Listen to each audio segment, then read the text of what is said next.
Good morning and welcome to the Metal Meltdown. This is Anna and Chompy's top 10 of the year. Woo! Yeah! Finally, right? Yeah! Thank you all for joining us again. It's been a great year. It's nice to do another top 10 again, and I hope you enjoy my list. It's you and Chompy. I know. Look at him. So how many of these albums did Chompy select, and how many did you select?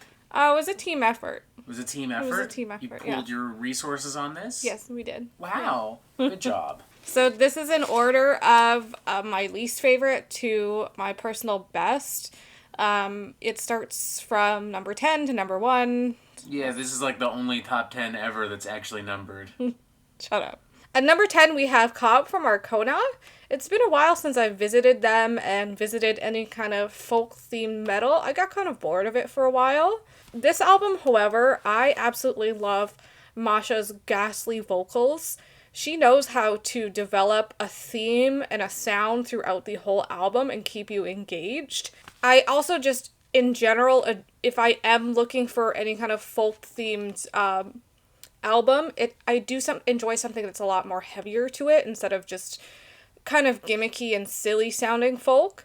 Not that there's anything wrong with it. Like, sometimes that stuff can, it's fun to party to, but once in a while it just gets boring and I need something more meatier.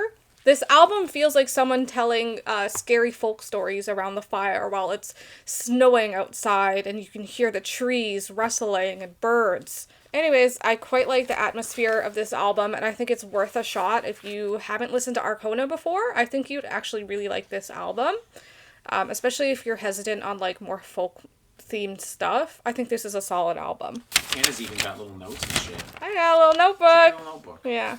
No, it's secret. I can't show people. What do you mean? It's secret. It's How my is little it note. secret? I just told them they got a notebook. Yeah. Well, there you go. Yeah, it's okay. Number 9 is Blackb Braid by Sarthunle. It's surprising that a band this old can still sound so fresh and hungry. This is a great way to get people interested into classic heavy metal. If you have a friend that you really want to get into classic heavy metal, I would consider showing them this album. It's definitely one of those albums that make you feel like you're riding on the back of a horse, slaughtering enemies, and riding atop a mountain, and you're clad in armor with a sword.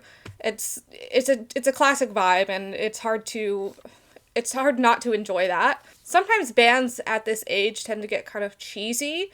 This album can be just a little bit cheesy, but I find it a lot more badass and a lot more meatier and angrier than any kind of older band would usually feel around this age. Definitely a solid album. I already like Sarthunle, so if you do, if you like that traditional Sarthunle sound, you're gonna enjoy this. Honestly, that's like, if I may interject, that's like one of the album's strongest points, is that, like, it sounds like it could have just straight up come after the first two. It could have been really straight up after those first two albums. Yeah, I mean, it's kind of crazy how they just, like, with the age and, how you age vocally, it's kind of crazy that it sounds like you're transported back to the 80s or whatever. I can't write on the other side because of, like, you see how, like, the Sharpie, like, bleeds through. Oh, yeah. So why'd you use a Sharpie? Because it was right next to me, that's why. We have pens. Where? Right there. Oh, well, that was right next to me, so. Right fucking there. Yeah, well, that was right next to me, so Open I don't your care. Eyes. Oh, that was over there. That's not far. We don't live in a big place. Whatever, who cares? I'm lazy. Alright, that's on you then. Number 8 is Exel from Ne Obliviscaris. I couldn't not have them on my list. I think they're an incredible band. I think they're phenomenal at what they do. There's a lot of bands that try to reproduce their sound and what they do, but just fall flat and just don't bring that type of energy and epicness. They're definitely masters at their craft. I absolutely love how in this album the bass is front and center. The guitars don't challenge the violin. Instead, they kind of collaborate together to make this beautiful and scary sound. It takes you on a ride throughout the cosmos and through the center of the earth. It's truly a beautiful album. Stuff like this shows me that metal can be a very mature genre. This, for me, is proof that it is one of the genres that should be taken seriously. And these are albums that are gonna surpass time. It's gonna surpass time and it's at number 8? What the fuck does that say about number 1? I don't God like that. damn. Actually, I don't want to say that. I don't want to say that. No, that's amazing. Why would you cut that? I'm not cutting that. Okay. Fuck you.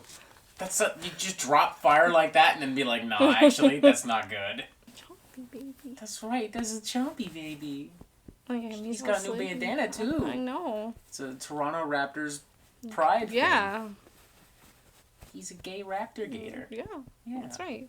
Okay, coming at number 7 is The Storm Within by Sarthunle. This is gonna sound really funny, but like, I love albums where I'm just listening to men being sad.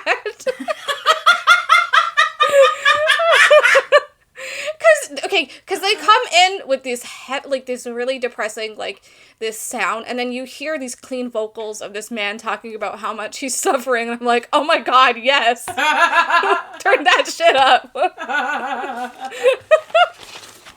I want to kill myself. I don't know. Oh yeah, that's fucking fire. Maybe it's like a woman, I don't know, maybe it's like a straight woman thing, but it's like, because it's just like, oh my gosh, like, a man being like open about his feelings, and like, I don't know, it just... That's all it takes for you. That's just kind of a vibe, I just like it. If you are into 40 Watt Sun and Disillusion is like a huge band for me. You'll love this album. I love the storytelling and the narrative. It's something where every song feels like you're in another dimension. The lyrics and the sound will drown you, and you will be absolutely taken to the depths of this album. It doesn't hold back in its sorrow, and it's not forgiving about being beautiful and sad. It's an absolutely enjoyable listen if you really like that kind of depressing doom metal that, like I said, is like 40 Watt Sun and Disillusion. It's something that feels really raw and very sad and a bit somber, but it feels like a storm within. That's what that's what...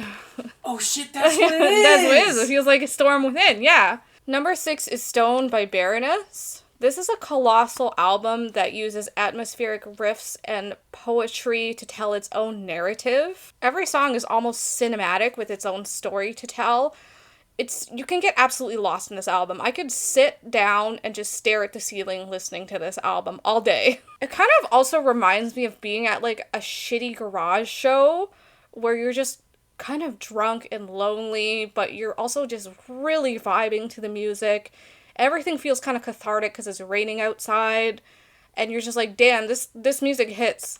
I love any kind of album, a metal album, that can just let me vibe. Sometimes that's all I want.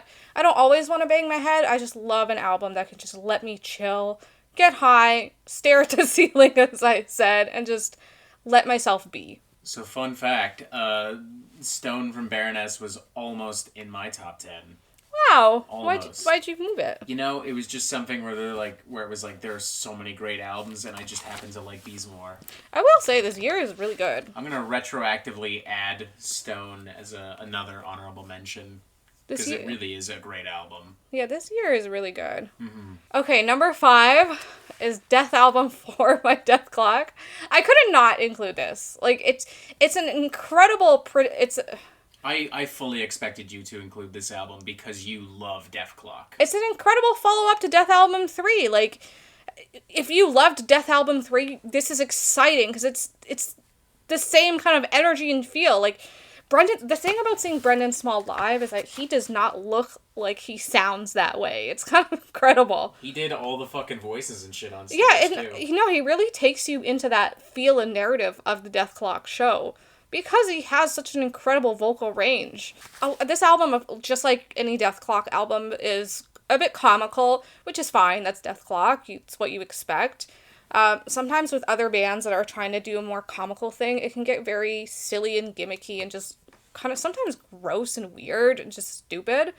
But this is, fun to listen to. Like, the Gardener of Vengeance. The Gardener of Vengeance was just awesome. Like, who thinks about doing, like, a gardening death metal song? That's awesome. That's fun. Like, that's innovative if you want to do something silly. It still feels awesome and epic and badass in every way, even though it is silly. That's what I love about Dethklok. Coming in at number 4 is Blackbraid 2 by Blackbraid. Wow.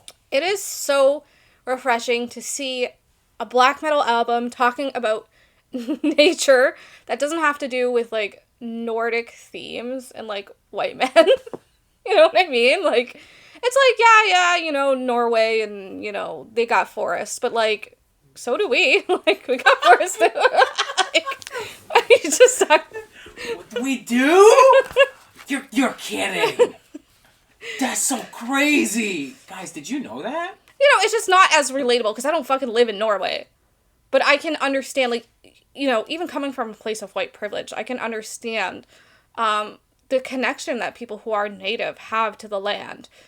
And it's really awesome to see, especially in a metal format. It's not shown enough. This album is not just a good narrative for that feeling, but it has an incredible sound. It's not cheesy, it's not overdone, overproduced black metal. It's raw, it's beautiful, it's powerful.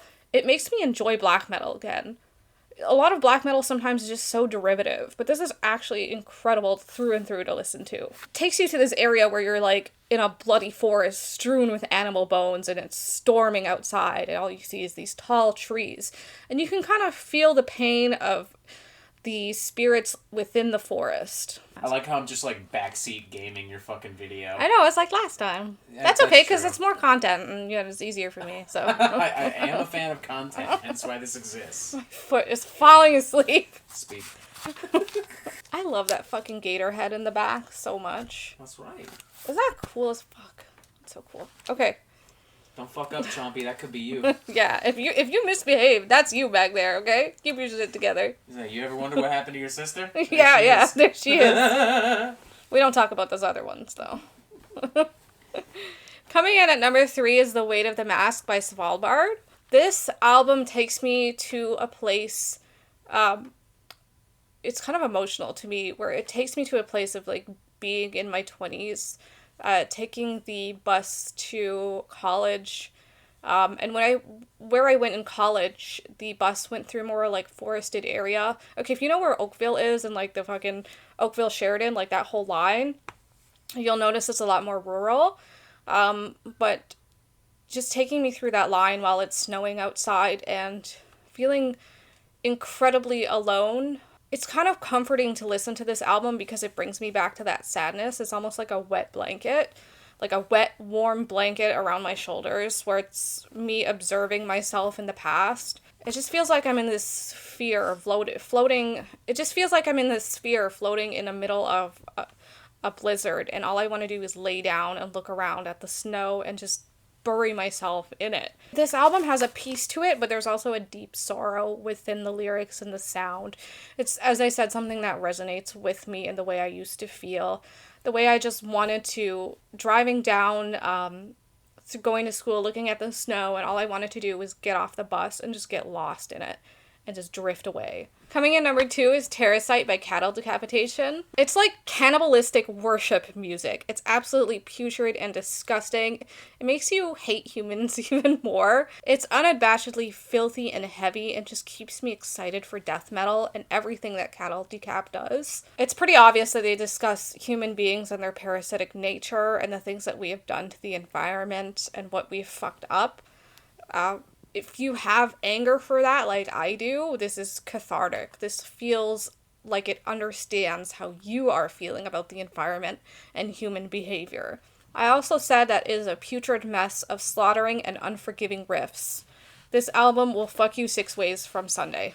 Jesus Christ. Alright, and Anna and Chompy's number 1 metal album of 2023 is... Petrdraconic Apocalypse by King Gizzard and the Lizard Wizard. Yo, no way, we have the same number 1! Oh yeah! I didn't even know, honestly. That wasn't planned. Yeah, no, I didn't that fucking wasn't know. Planned, I promise. I just really fucking love this album. As someone who, I'm an environmental activist. Well, I like to think that I am anyways. Talking about this worship of oil and gas, there's no metal bands that do that.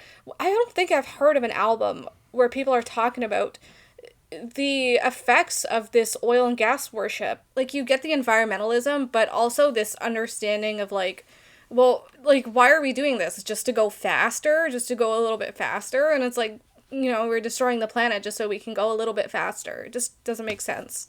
I was gonna say, it feels like you're riding, like, a filthy Mad Max motorcycle through this wasteland that's cloaked in smog and dust and dirt, and there's oil everywhere, and these fucking lizard creatures, and you're just trying to survive.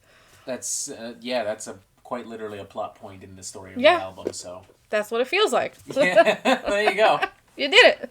So how do you feel about King Gizzard not being a metal band, making the best metal album of the year? Slay. Like, whatever.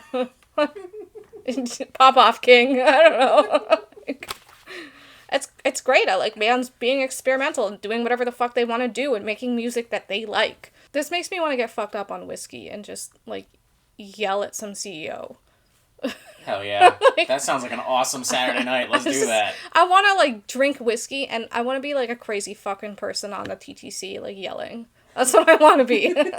I want to be one of those fucking weirdos online, too. That's it! I did it!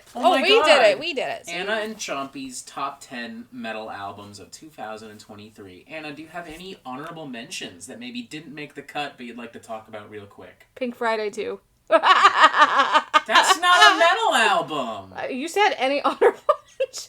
Fine, be that way. I love Pink Friday too. So since Anna's a big dum-dum and totally forgot to tell you this, share with us your top 10 if you have not done so already. Also, press this button to subscribe. Look, there's even more videos here. And as always, you have yourself a fantastic fucking day. See, how hard was that? Very hard, because there's this little Chompy. It was actually very hard? Yes, because I have a little baby right here. Okay, I understand, and I apologize then. Little baby. Goodbye! Bye! Bye!